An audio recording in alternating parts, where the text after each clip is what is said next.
Mēs Latvijā bieži publicējam degvielas cenas, kādas ir Lietuvā vai vēl kaut kur. Un tāpēc es arī apstājos te tankštelē, bišķiņi uzpildīt degvielu un pie reizes arī parādīt, kādas šeit ir cenas. Pati tankštele ir gana moderna, ar putekļsūcējiem, ar kafejnīcām, veikaliem. Tāpatās šeit pat darbinieks uzpildījums degvielu.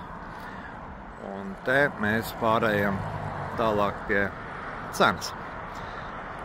Cena rupja ir, skatieties, 61 rublis. Tas ir, rupji sakot, 61 eiro cents litrā.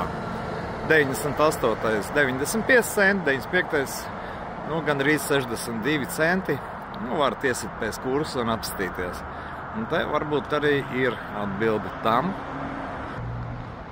kāpēc šeit daudz kas maksā krietni lētāk kā pie mums.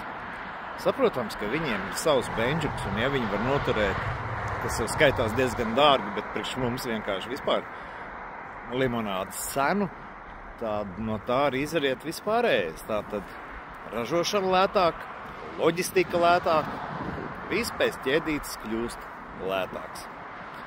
Tālūk.